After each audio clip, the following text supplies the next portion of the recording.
Ladies and gentlemen, welcome back on this sunny Friday. Today, we are going to be talking all about the Grand Chess Tour in Romania. There's a very big prize fund of 475,000 euros, and today we're going to be talking about this event. We're going to be recapping all the games. Okay, so first of all, it's been a hot minute. Yeah, the last stream must have been, what feels like an eternity ago, some 2 months, I think.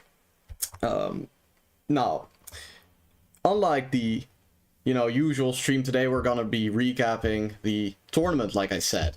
So, the sort of main featured story, that is the game of Sindarov with the white pieces against Praggnanandhaa. And, what is quite shocking is that Praggnanandhaa actually managed to beat Sindarov. They have a rivalry, and you can see that Pragg already lost twice in the candidates to Sindarov, and generally has been having a very bad year.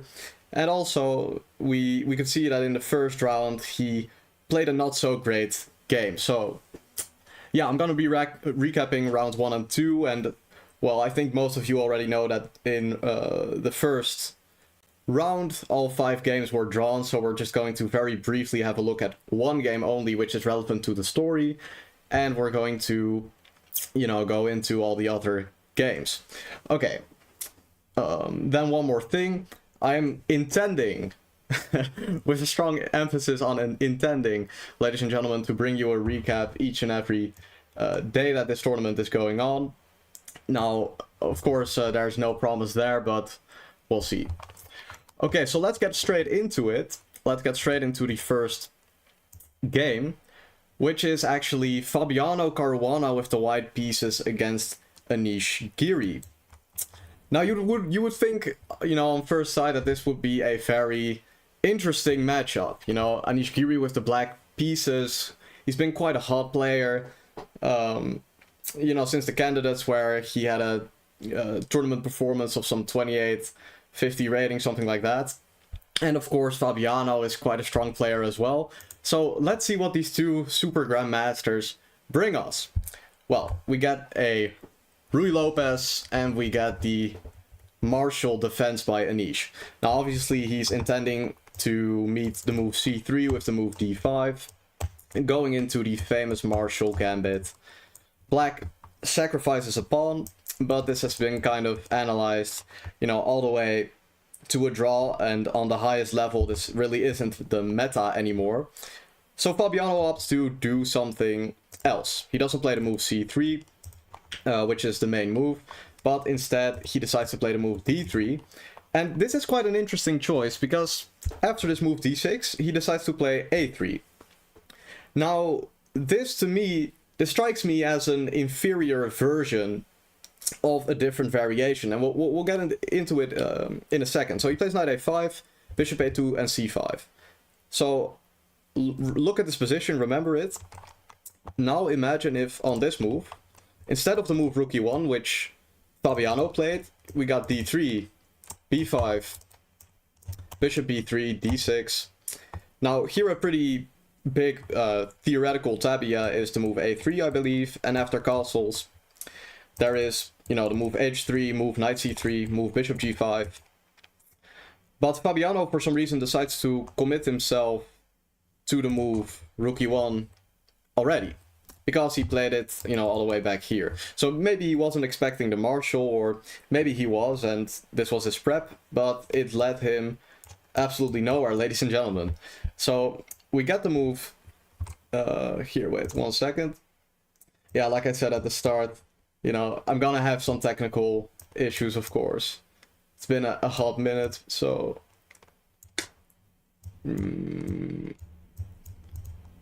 let's just... So I'm clicking everything on the wrong spot. That's actually quite impressive. Okay, so anyways, we got d3, and with this move, he wants to put the knight on c3, wants to get his bishop out to g5, and he wants to take this knight and fight for control of the light squares. Yeah, you guys can see that, of course, all the pawns of black are on the dark squares, so it's only natural that he wants to dominate these light squares, you know, these squares, and he's hoping to obtain an advantage in that way. Now, Anish plays bishop e6, which is actually, you know, completely consistent with his strategy, because, you know, if white takes this bishop, then he controls these squares, so black controls these squares, and there's no issue for black. He's probably already slightly better. So then Fabiano has to respond to this, and he just goes on with his plan of bishop g5, and he's intending to take this knight. We got c4. Yeah, maybe not the best move in the position according to the computer, but a very understandable move. Of course, he's blocking out this bishop, and now this square on d5 has one less guard, so of course it's quite consistent with Giri's strategy also. Now, here Fabiano makes a bit of a mistake.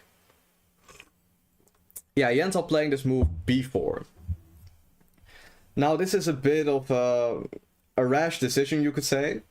Yeah, it would have been wiser to play a waiting move like h3, try to follow up by d4 or dc4, but to be honest, it's still just a very, you know, playable position for both sides in this case. But after the move b4, we got cb, the best moves for both sides, and then here Giri plays something quite interesting. He plays the move b4, and he blocks out this bishop, because we get a takes and knight c6.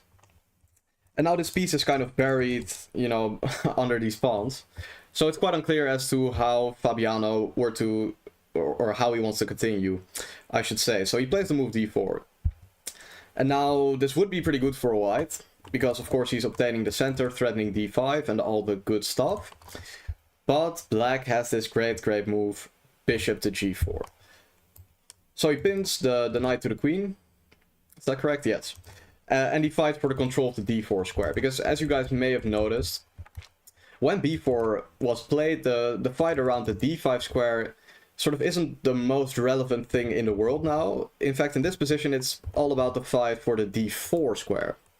Because now you can see this knight could come to d4, and this could be, you know, very bad news for Fabiano.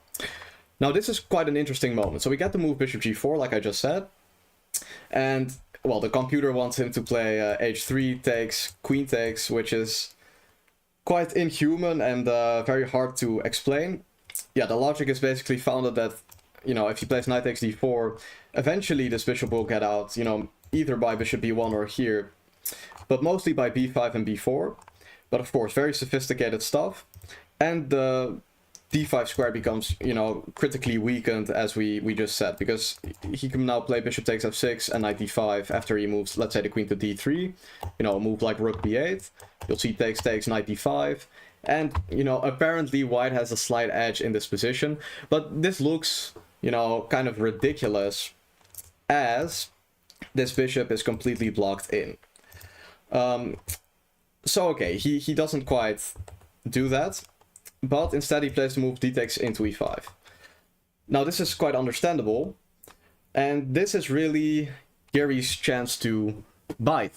Yeah, he has two options. He can either take by pawn, going for a symmetrical structure, or he can take by knight.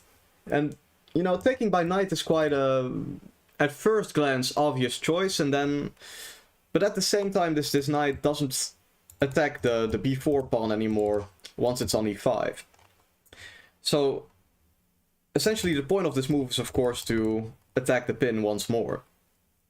And now the computer really likes this for black. He really likes this a lot, because there's a very important concept, and we'll get to it right now. So, you get the move, you know, for example, rook c1, but yeah, maybe bishop f4 is even a better example, yeah. So, you can see he's putting pressure on e5, and he wants to sort of relieve himself of the pressure.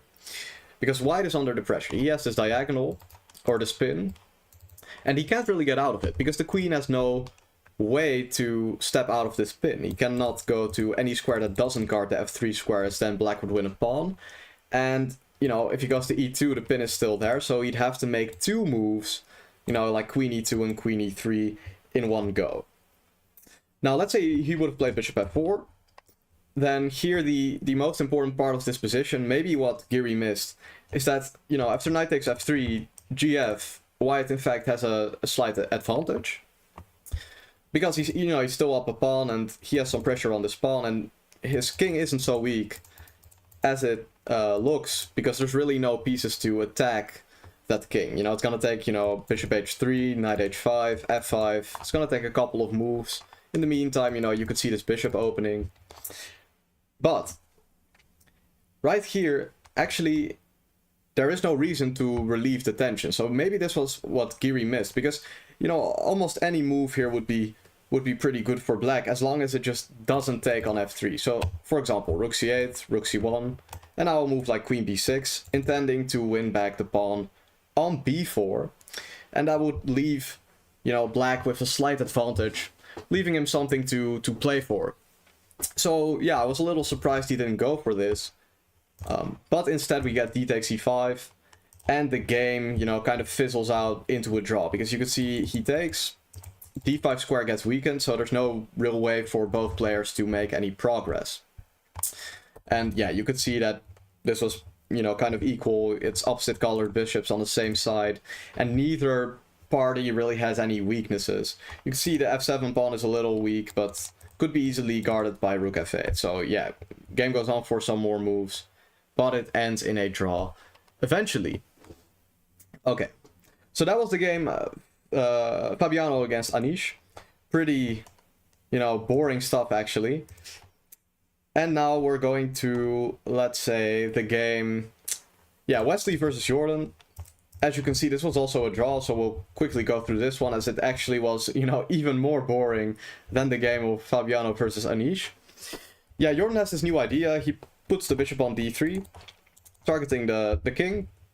So that's kind of innovative, you could say, but yeah, in fact, he never just really gets the attack going, because he has some pretty pieces looking at the king, but Wesley defends quite well. Plays knight g4, queen h4, and in fact you could see that in this position it's even white who's just a little worse, because black has these two strong bishops, and this knight, it really isn't that great. So actually the rest of this game is just Jordan fighting to make a draw, which he eventually does, but yeah, it's not super interesting. So yeah, that's what happened. Yeah, but both parties didn't really make any huge mistakes. There weren't really any opportunities. So Jordan and Wesley are also now on 1 point. Yes, that's correct. Then the next sort of story. Yeah, this was actually pretty interesting, because we saw that yesterday. Wait, actually, let's just go to that game first. So yesterday you could see that MVL, you know, actually I haven't seen the man in a long time on the stage. You know, MVL, I saw him in the Grand Prix chess tournament, but apart from that, he's been out of the spotlight for a bit. But yeah, this was the first round, and he decides to play Catalan, has a new idea by this move a5 here. Yeah, pretty strange stuff. But he doesn't really seem to know what he's doing. You know, that sounds a little offensive, I guess, but yeah, he spends a lot of time and he just gets a worse position, because these pawns are very strong, and the black player can make a passed pawn on this side of the board, because you can see, you know, let's say you have a pawn on b4 and a pawn on a3, then that pawn is going to promote, but these pawns are firmly blocked by this bishop. So yeah, and additionally, of course, you can grab space, and these pieces are just a little clumsy. So that's why it's not really good for white. And so they make a bunch of moves, of course, as any chess game. Yeah, and here in a better position, Anish decides to repeat. Although, you know, he got a lot of criticism for repeating in this position. Now, I haven't seen the, you know, any interviews or such, but because the best move, I think, was queen a6 here. But yeah, it does invite a bit of an attack, you know, via knight d4 and rook c7. So it's kind of understandable he didn't go for this. But yeah, anyhow, game ended in a draw, so Vacher was actually, you know, not playing too well. Kind of was struggling to make a draw with white immediately from the opening. Now he's playing the black pieces.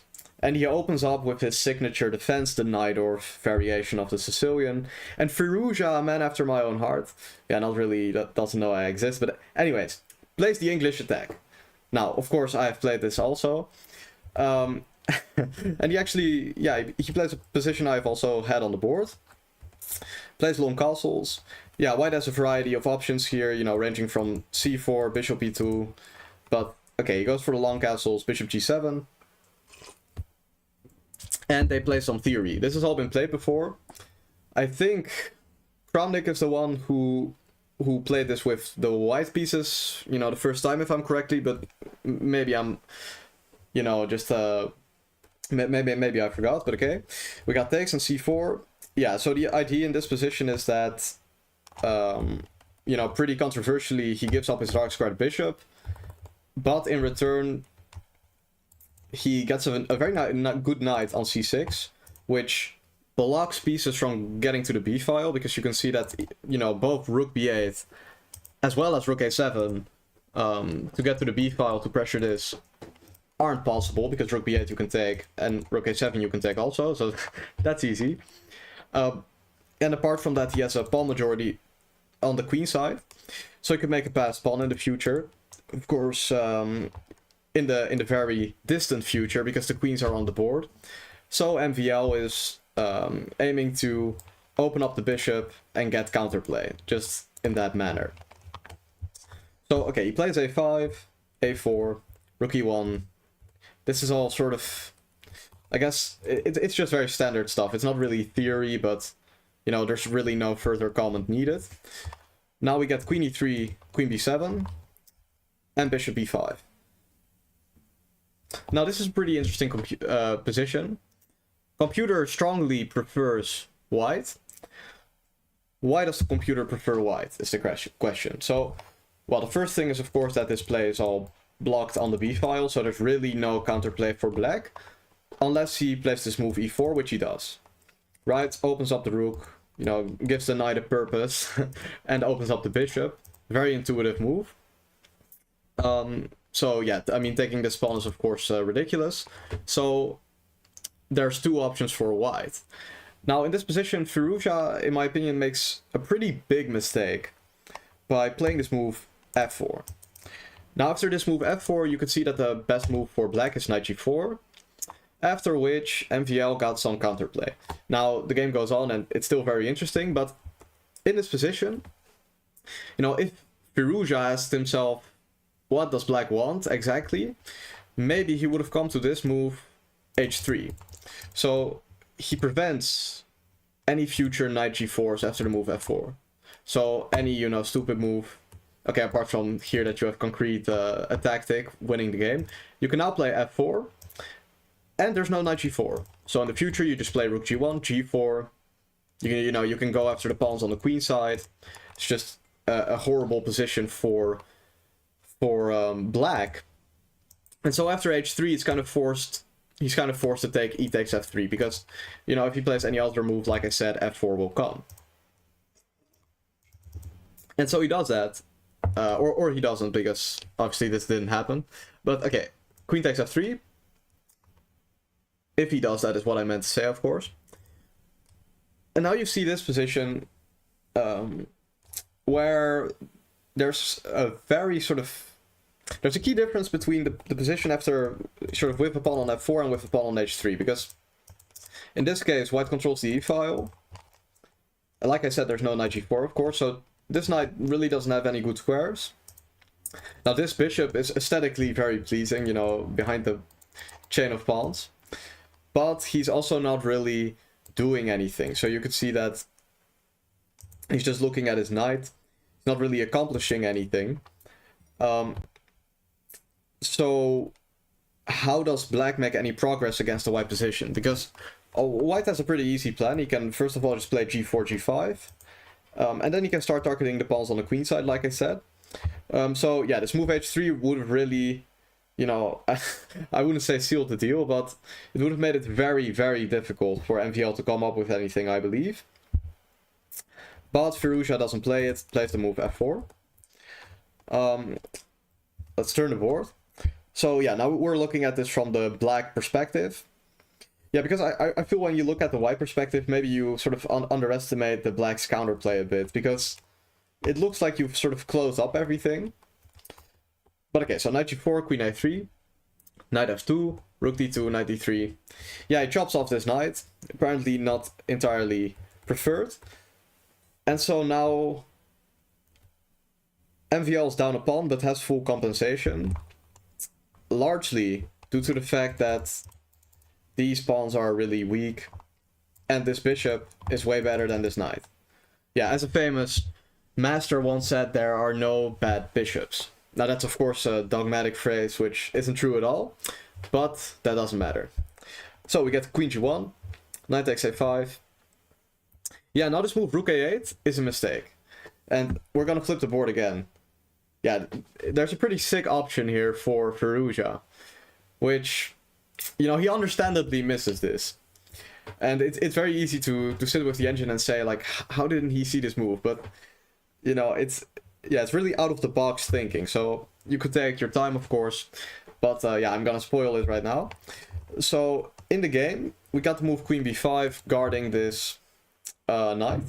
After which black's play has been justified. He takes h2 and then he's gonna take this pawn, and, you know, interesting game. Here he could have played the move b4. So he could immediately set his pawns in motion. Yeah, he could get the motion.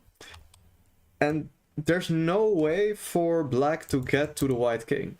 Because it looks like after a move like rook e8, you know, he's threatening rook e3, cutting the king off. Then he plays queen a1 checkmate. Looks very dangerous. But looks can be deceiving.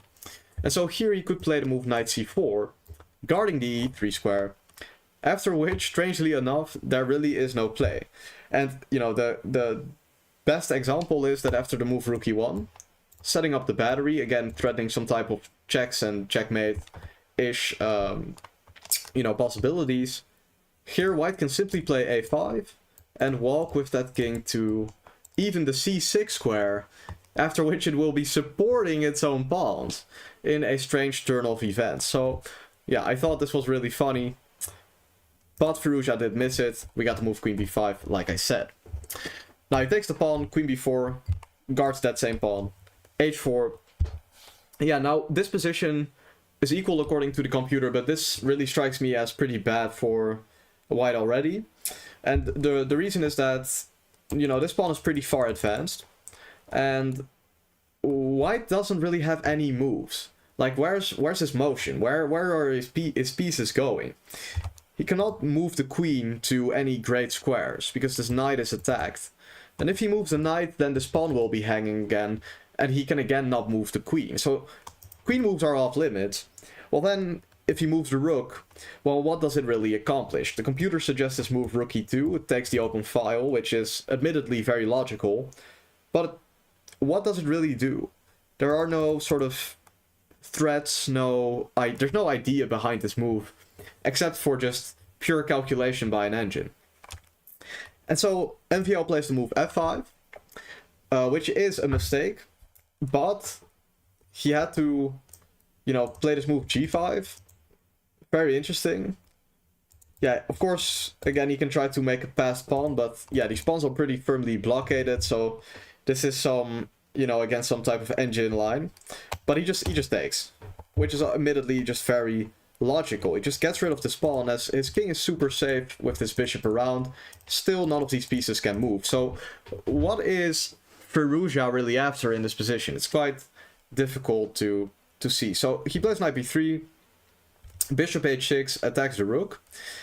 And now we get rook d4. Yeah, he should have played this move rook e2. Again, just like earlier, actually. He should just take this open file. But rook d4 specifically runs into some issues, you know, attacking this rook. And now,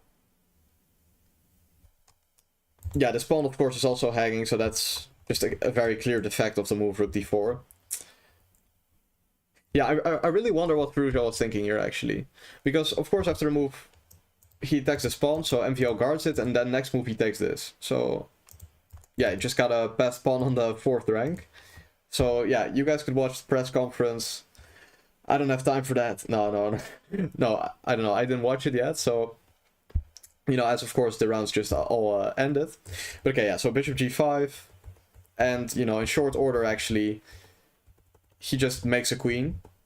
And then the resulting position, this f-pawn is just, you know, clearly promoting, while this b-pawn isn't going anywhere with the king on a2.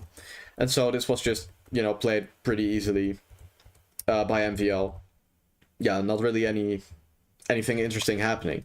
So you could see the key mistake was earlier playing not this move. So yeah, here not playing h3 is the mistake of white. And then yeah, here bishop takes d3 was a mistake. I didn't really cover this. He had to play rook f1 and keep the tension. Okay, but so MVL is actually leading the tournament with a score of 1.5 out of 2. Of course, amongst others, because, yeah, like I said, the first round all ended in draws, and we can see here that 3 games ended in decisive results. Or ended decisively, I should say. Now let's have a look at the game. Vincent Keimer with the white pieces against Bogdan. Yeah, this was a very interesting opening choice.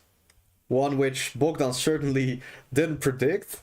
As I think no one except Mr. Keimer himself would predict. Yeah, he plays a KG setup, which really is never seen at the top level. And yeah, it's sometimes it's seen in Blitz, but really never in Classical. But you can see that Bogdan already spends, you know, some half an hour just on the first 6 moves. So you can see it, you know, it has some effect on him. He was clearly very comfortable in whatever 1e4 or 1d4 lines Vincent was going to throw at him. Vincent decides to take him into the woods. So let's have a look. Let's take a look at all the intricacies. So bishop h7, this is all usual stuff. a3, you know, a5, just preventing b4. We get d4. A logical move, yeah, he's gone for the setup with the bishop on c5, which is a little unnatural, but mostly designed against e4 setups, after which, you know, this bishop would be quite nice. So he's essentially just provoking him into playing d4, and Vincent bites, after which you get this sort of Catalan, but with the bishop already on h7. But yeah, then this knight on c6 is also a little dubiously placed, because, yeah, this pawn on d4 is firmly protected, so there's no real pressure. So it's a little interesting sort of trade-off. Now we get c4, and what move does Bogdan play? He plays knight b8. So, yeah, he just admits, okay, this knight is clearly poorly placed on that c6 square. Why even bother? Just throw it back to b8. It is the best move. And now we get knight b1, which is, you know, also just beautiful. Now, unlike Bogdan, this move serves a different purpose. So Bogdan's knight on c6 is just not really doing anything. Now this knight is, you know, alright. It looks at the e4 and c4 squares, but he's mainly clearing up space for this knight to come here so he can push e4 and grab the center. Yeah, now here the computer wants Bogdan to play knight e4, which, you know, doesn't really have too much value in my opinion. He wants him to just, you know, grab this stone wall with the bishop on h7, which could be rerouted to h5, so it does make some sense. But then again, you know, doing this against Vincent Keimer is risky. So he opts for this move knight d7. But I do think this is still an inaccuracy, but not because he should have played knight e4, but because he should have played c6. Now why? Why, ladies and gentlemen, should Bogdan have played c6? Well, in the game he plays knight d7, knight fd2, and then he plays c6. After which, white prevents the move b5, and then plays e4 and gets an initiative for absolutely free. But if he just plays this move c6 here, he's sort of preparing the move b5. So now with knight fd2 he can play b5. And yeah, basically the same business doesn't work as well as earlier, as now these pawns get traded, right? So you could see something like this happening. And now with the B pawns gone, there's significantly less chance of white winning the game. Now, admittedly, he would still have to see that after knight c3 again, he could play knight e4 followed by f5. So this is his main plan. But here, he could also opt to take and still play knight d7. Yeah, all of these positions are around equal, by the way, for your knowledge. I think there's an evo bar. There is. So, yeah. Plays knight ft2. Let me just refresh that board because the grayscale hurts my eyes. We get c6. Knight c3, preventing b5, like I said, rook e8. Yeah, just some general moves. And Vincent kind of takes the center. Yeah, here he should play the move c5, but yeah, let's not get into the exact sort of nitty-gritty of this position. That would be a bit out of the scope of this live stream. Now, we get some maneuvering. Yeah, and you can see white is improving his pieces while black is, he's not really doing too much actually. It's kind of just dropping back, shuffling around, because he has no plan, because he can never play c5, opening up this bishop, and the e5 square is controlled a billion times. So, excuse me, it's really up to white to decide how this game continues. Now, the engine again doesn't agree with that statement. He says black should play b5, striking at this point, which we'll see soon. So we get the move bishop e7, h3, and b5. So black is creating some of his own counterplay, while white of course wants to do something on the king side in this. What's that? A rectangle? So yeah, he plays b5, rook c1, queen e2. Yeah, so it's still unclear where, what's gonna happen. How did Vincent really get an initiative in this position? Because it looks fairly equal. Looks like not too much is going on. So let's see how exactly he does it. So we get a couple of shuffling moves again. He's just guarding his bishop. Not too much going on. And again, the engine starts preferring black for a little bit here. Says he should play c5. After which he admittedly liberates his position. Now we get the move bishop d6 instead. And Vincent seizes his chance, plays knight d3, preventing that move c5. And he just goes back. Yeah, I don't know. He's really playing for a draw. But yeah, you should, if you're trying to make a draw, shuffling like this back and forth, leaving your opponent fully to come up with a new plan to attack you is quite risky. But Bogdan, had only 1 minute, so it is kind of understandable. So he goes back and forth, plays knight e7 and h4. Vincent starts his ambitions on the king's side, which were mentioned before. Gets his knight to f4, intending knight h5, queen g4, stuff like that. Maybe even g4, g5 in the future. Maybe a sack on e6. Maybe a pawn push to d5. We get bishop f8 and g4. Yeah, just like I said, Vincent starts attacking.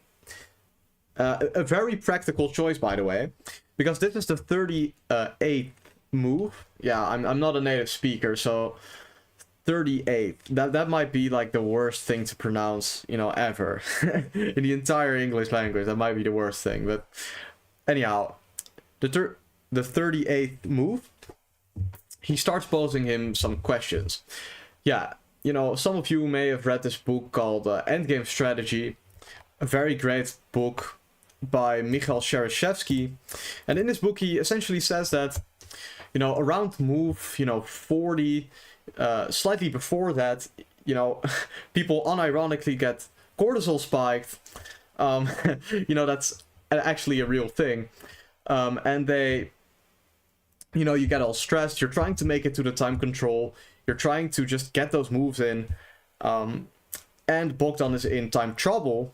So Vincent goes for a little bit of a dubious plan via this move g4, which the engine doesn't entirely approve of, because here, there's just this fantastic resource for black. But this is actually, chess psychology at its peak.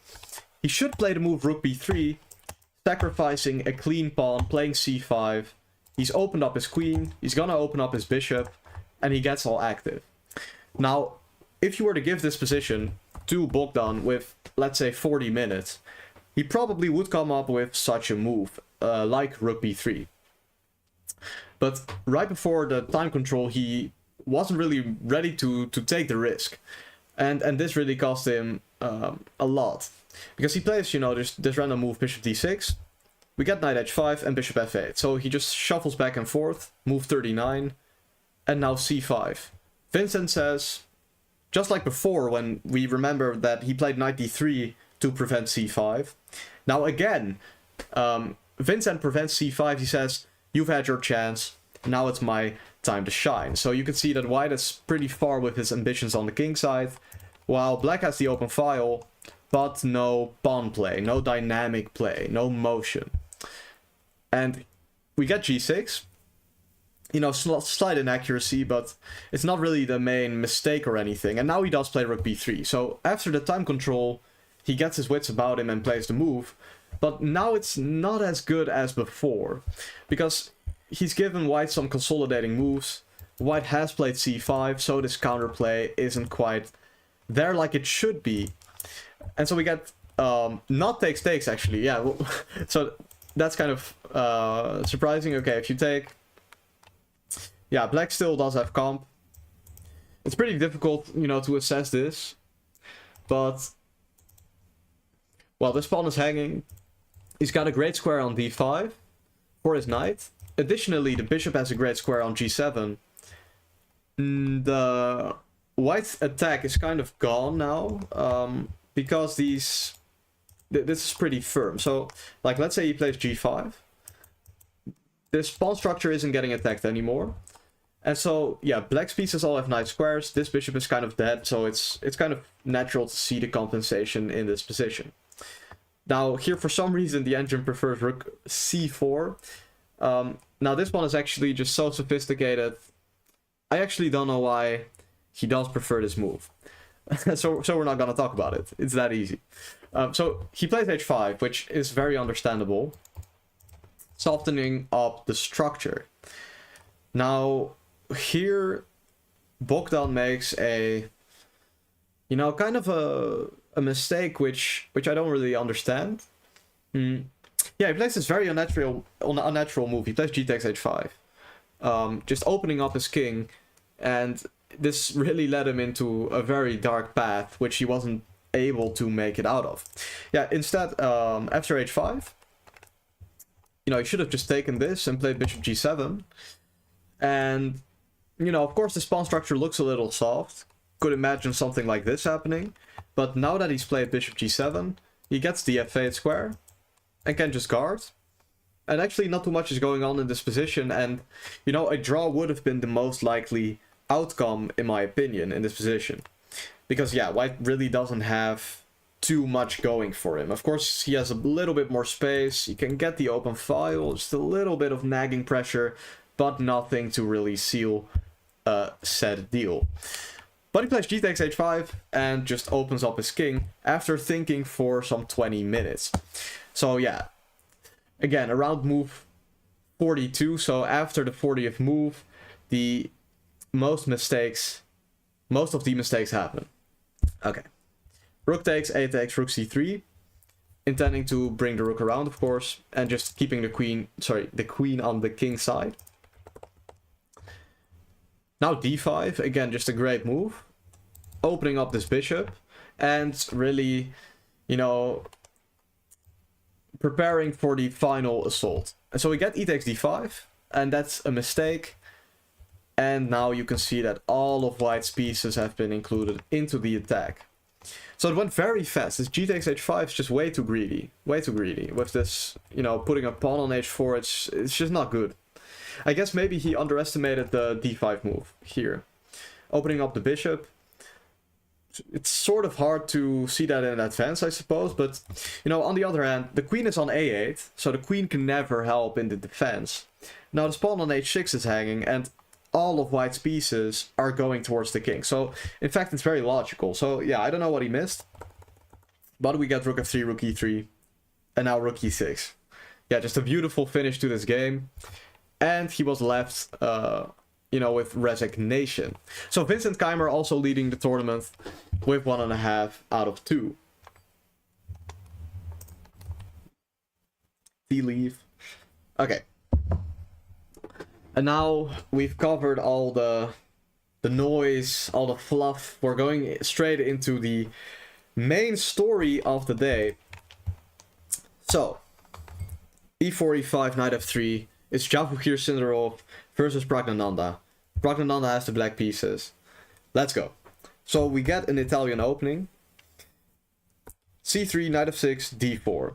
So this is a very dynamic approach. You know, not opting for a more solid, you know, Giuco pianissimo. Yeah, I don't speak Italian, so I'm sorry, Italians, but you know, it's a very slow play. Instead, he opts to just immediately strike in the center. And we get ed, cd, bishop e4, knight d2. Now, this is all theory. But Sindarov had a sort of new idea, which is, I don't know if it's already this move d5, but because, yeah, Praggnanandhaa spent some time, but it's connected with the idea of long castles. And you can see that, you know, here he's down a full pawn for, you know, seemingly nothing. Because, okay, he has the king in the center, but yeah, he plays d6, h4, castles. So Sindarov just sacrificed a clean pawn, and it's unclear sort of how Praggnanandhaa is going to get out of this position, though, because none of his pieces can really develop to the squares he would like. Yeah, Sindarov's grabbed a lot of space. Whenever this pawn gets contested with a move like c6, of course it's black to move, but then this bishop would open, and now he's just gonna start attacking. So yeah, normally this would mark the beginning of a great Sindarov game, but ladies and gentlemen, Praggnanandhaa was finally ready to shock the world. So he plays h5, h6, and rook g1. We all know what he's doing. He's not hiding it. He's just wanting to push this pawn all the way to g5. Bishop g4 stops that plan. And we get knight h4, given a question mark by the chess.com engine, but Sindarov was still very much in his prep. So probably this engine doesn't see all the details, right? Yeah, and immediately Praggnanandhaa makes a mistake by playing this move queen d7. Okay. Bishop d3, pointing the bishop straight at the king, very logical. And he just wants to play f3, g4. Rook e8. And this is where the tide turns. So in this position, Sindarov should have played the move, you know, f3. Of course he should have played that move. What other move could he even play? Is what you would think. But now here bishop f5, takes, g4, knight d4. It actually isn't so simple. You see, after this move queen f2, black would play this move c5, bolstering the knight. And he is just up a clean pawn. Now here after g5, the position is equal, remains unclear. Black has enough resources to defend. You know, maybe white can get a perpetual somewhere. It's zeros according to the engine. But this would have been white's best try. Just immediately setting forth the plan that he had in mind. But instead he hesitates. He plays this move bishop c2. Which isn't really like Sindarov at all, you know, to play that move. But yeah, I mean, he spends 30 minutes and then plays bishop c2. Very interesting moment there, quite out of character. And we get the move queen b5, simply asking, what are you doing with this d5 pawn? Yeah, red it should be. Because it's just attacked by two pieces. So, we get f3 takes, g4, bishop g6, knight f5. Yeah, this is all kind of, you know, more or less forced. Queen c5. And yeah, this is just some moves.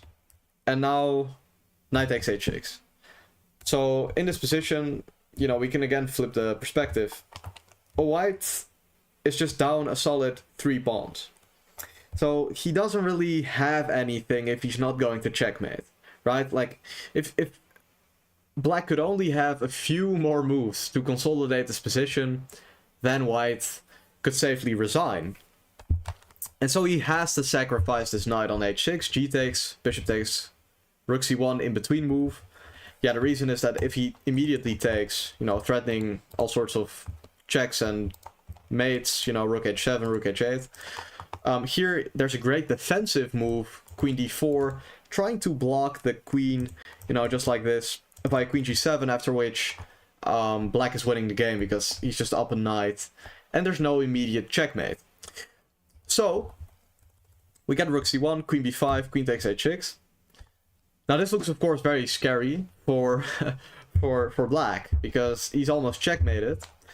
But Praggnanandhaa keeps his wits about him this time. Queen d3, queen d4, still gets the queen to d4 with that maneuver we were talking about earlier.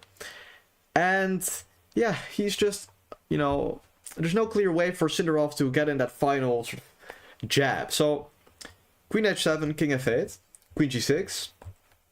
Rook e2, a mistake by Praggnanandhaa, yeah. He should have played the move queen f6. And yeah, I don't know what he didn't like. It's not too relevant. He plays this move rook e2. It's more relevant how Sindarov should have continued after the mistake was made. So, okay, first of all, of course, he tries forcing a draw because he's down a piece, and Sindarov is like, please let me leave the venue. Let me just go home with the draw, you know, it'll all be fine. But of course, yeah, Praggnanandhaa just keeps playing. And then we reach this position. Queen g8, rook e8, queen g5, knight e7. Rook e1, yeah. I said it in a way that I was about to end the comma right there, but one more move. So yeah, here queen d3. And this is actually the most important position of the entire game, except for the fact that he should have played f3 g4 at the beginning. So in this position, you know, just like in the game Fabiano versus Giri, there's no reason for white to panic, actually, as he can keep the tension in this position. You see, Praggnanandhaa is up a piece, but this rook is completely out of the game. And this move queen d3, by the way, is focused at preventing the move rook h7, because then he could take. So there's no way for white to immediately gain something in this position. And he just wants to play queen g6 next move. Now, here, an interesting possibility would have been the move f4. So, he's just pushing his f-pawn. And he just asks, well, how are you going to get out of this nasty situation? For example, you know, a move like king d7 could be countered by a move like queen g7, preparing that move rook h7. Oh. Just like that. And now it's quite unclear, you know, how black is going to proceed in this situation. I think most players would already prefer white, actually. Yeah, a sample line would be, you know, queen c4, rook h7, king c6. Not every day you get to see a king on c6. Now, of course, he can't take because of the checkmate at the back rank on c1. So a3, and the game will, you know, promptly end in a draw after, you know, a move like rook c8. White is gonna take this, and they're gonna make it perpetual. Now, additionally, after f4, queen g6, this is what it's all about. This is the key variation. I think maybe he didn't like, you know, the move rook e7, queen g5, rook e8, king e8, takes g5. Maybe Sindarov didn't like this endgame. Because he's got double pawns. Black's got 2 connect, of course. 4 versus 2 majority. So how exactly can he draw this? But Engine points out it is in fact a draw. And so of course then white should have played this. So check here. Now, yeah, there's you know, a variety of suggestions. For example, rook h6. But g6 also suffices. I think this is way more natural than a move like rook h6, which, you know, of course it stops the move d5, but it's really artificial. Like, well, what is this rook doing on the 6th rather than the 7th? So g6, rook g8. And now, yeah, the computer wants to play rook h6.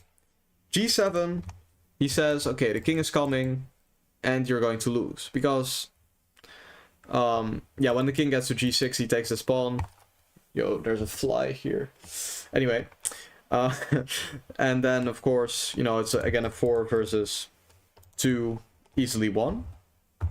So rook h6. Yeah, and there's no real way for black to make progress in this position. Why? Well, first of all, if he brings the king, again, there's gonna be the possibility, you know, maybe not immediately, but here check. He probably has to go back, I guess, yeah, because you just take. Yeah, I was thinking for a sec maybe there's some type of back rank, but of course there's just 2 pawns here. So he just checks him, king has to go back. And he goes back. Now if d5, well, white should start bringing the king, probably all the way to d3.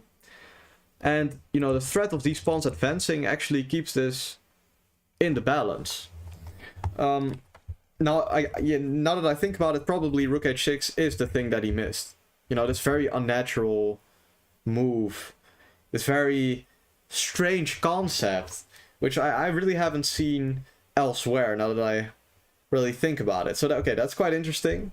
Maybe I underestimated this a bit for black, because, yeah, this move rook h6 is pretty unnatural. And so he plays this move, not the move f4, which holds the game.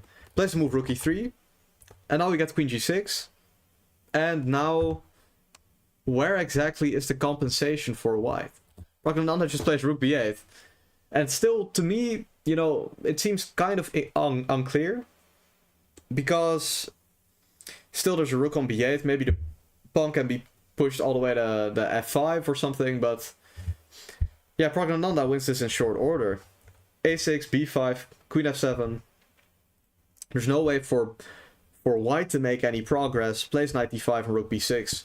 And Sindarov just decides to resign. You know, he could play on for a little while, but there really isn't much left to be done. Now, a sample line could be, you know, something like queen d2, knight f4, rook coming here, for example. And you can see that after the pawn comes to d5, this rook, you know, gains free reign. And then he's just up a knight. Praggnanandha's just up a knight. So Sindarov decided to just cut it short. You know, maybe... yeah, no, just go home. And he resigns the game. So that was, you know, this main event. Yeah, quite interesting. As of course, Praggnanandhaa really hasn't been himself this last year.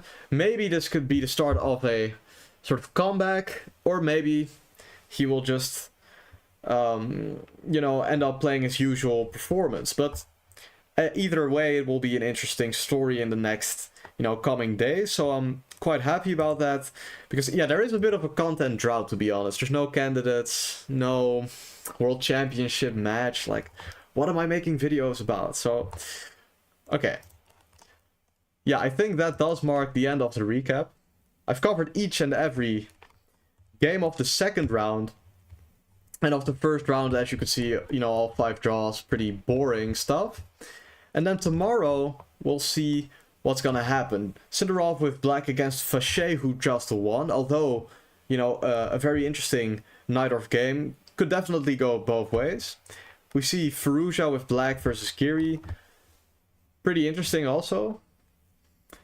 Yeah, I wonder, you know, especially the matchup I would like to see the most is just Praggnanandhaa versus Keimer. I think tomorrow that's gonna be the banger game, after which I'll have to recap inevitably.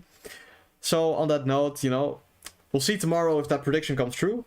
And I'll see y'all, you know, in the next recap, next stream, you know, whatever it may be. I wish you a beautiful Friday, and we'll just end it right there.